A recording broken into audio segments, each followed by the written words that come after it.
Chapter 2 of Pride. Something about the Darcys moving in makes me want to hold Bushwick a little bit tighter and for a little bit longer, as if it's slowly slipping away, like Janae in high school, and me being small enough to curl into Poppy's arms while he reads the New York Times.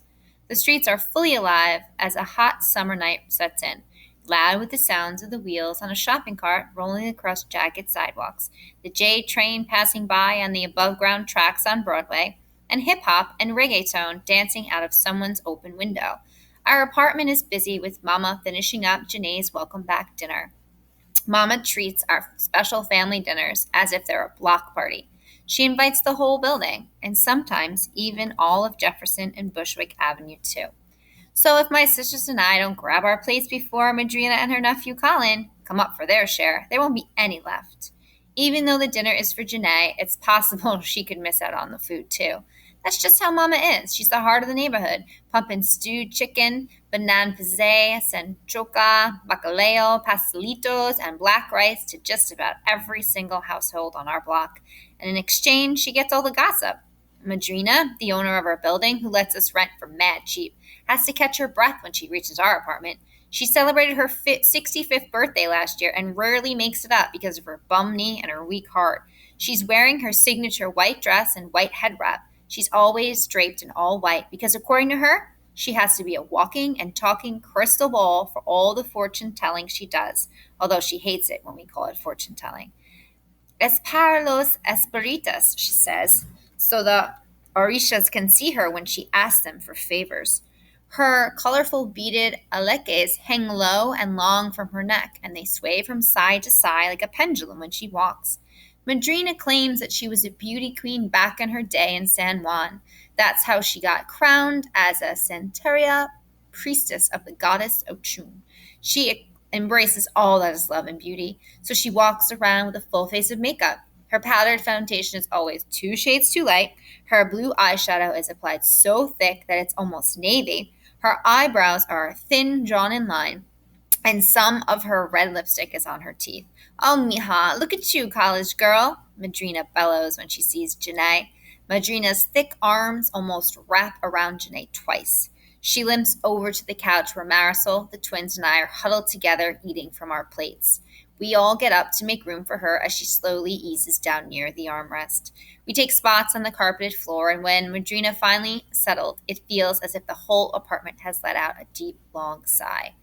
The warm, smoky smells in the apartment are a big, wide hug. Mama's high pitched laughs and Madrina's booming words are music, accordions and congas and a merengue or a compass band. When she sings her Horisha praise songs during her ceremonies down in the basement, I can feel it all the way up here on the third floor. And when Poppy looks up from his food to add his 2 cents to the conversation, it's like his words are a tambora, adding deep wisdom to all that superficial gossip. My sister's giggles are glorias, and together it's a party, even without actual music. Even though I'm planning to leave home for college, I know all that music will still be here, waiting for me when I get back. Benny, Madrina calls out to Papi, did you see the blessings that Ochun has brought to our door? Dios mío, your prayers have been answered. What are you talking about, Madrina? Poppy grunts. He's in his usual spot on the recliner in the corner of the room where he can be away from it all, but still keep a close eye. His cup of black Bustelo coffee sits on a nearby stack of books, and he's inhaling a plate of arroz con habichuelas. We all know that Poppy doesn't like to be interrupted when he eats, but Magina doesn't care. Your rich son in law just moved in across the street. Their father is an investor. Ochun has delivered your daughter's husbands nice and early, so you have a few years to get to know them. You should invite them over. We're all as quiet as a steaming pot of rice as we wait to see Poppy's reaction to hearing the word husbands. Then Madrina lets out her usual deep, booming laugh, and the whole apartment seems to shake. She laughs so hard that no other sound comes out of her wide mouth.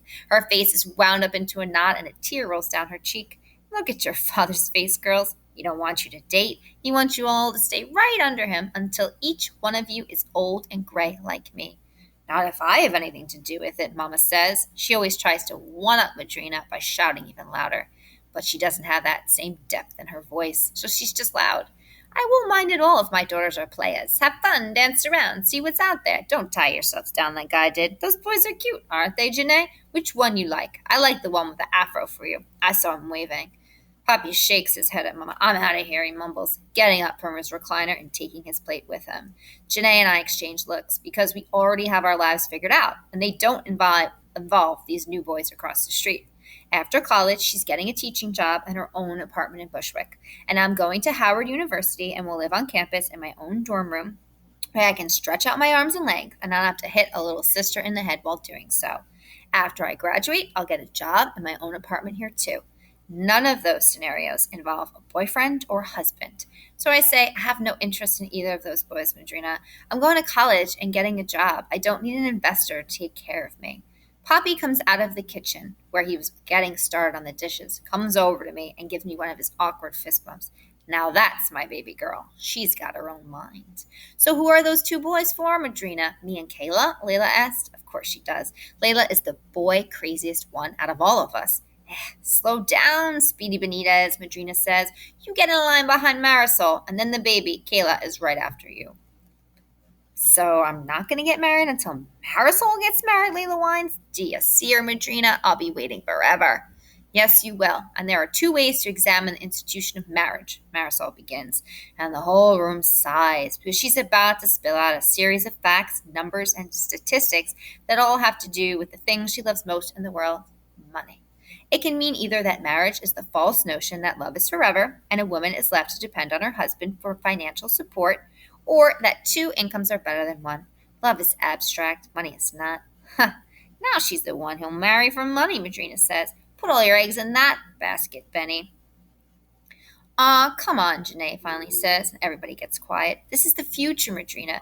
We're thinking about our careers and goals and breaking barriers. And yes, Marisol, we're thinking about making money. Career before family? Como una gringa? No, Madrina, I say. Not like a white girl, like a woman. Any woman.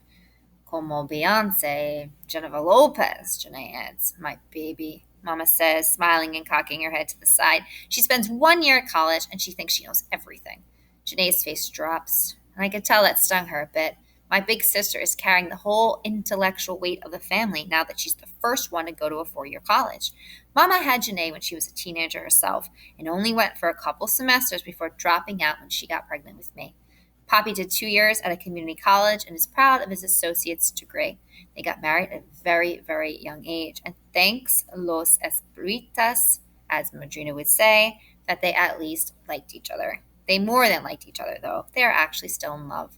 I know this because as we're all yapping in the living room, Poppy washes the dishes, cleans the kitchen, and comes back to offer Mama a glass of water while he takes her empty plate. Some of the other men on the block, Bobito, Wayne, and Hernando, have always teased him for being such a lover boy.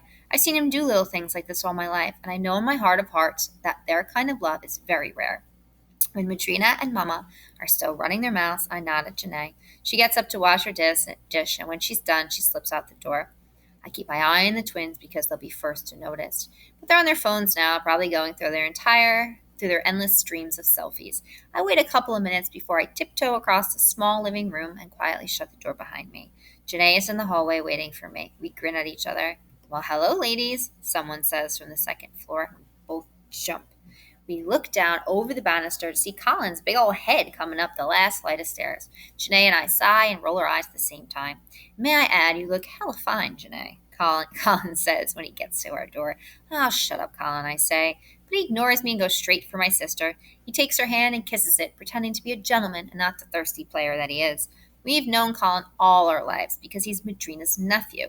And since Madrina doesn't have any children, she sort of adopted Colin as her own. She's even said that Colin is going to inherit the building. Every summer, he spent weekends with us. When we were little, Colin was like the big brother we never had. He turned the rope for us when we needed an even game of double dutch. He pretended to be whatever we wanted him to be, a monster, a chupacabra, a Death Eater, so he could chase us around Maria Hernandez Park. 3 summers ago, he turned 18. Moved in with Madrina and started acting funny around us with an almost full beard and a much deeper voice. He stopped playing games with us, and one day he approached Janae with a letter professing his undying love for her. Since then, it's never been the same. Welcome back, Janae, he says, all smooth and looking up at her with puppy dog eyes. Janae pulls her hand away and shakes her head. Hurry up before the food's all gone. When he opens the apartment door, the first thing Madrina says is, Colin, mi sobrino, did you see your competition that just moved in across the street? The door slams behind him, and finally Janae and I have a quiet moment to laugh at all the ridiculousness that's in our home, our family, our lives. And that's the end of chapter 2.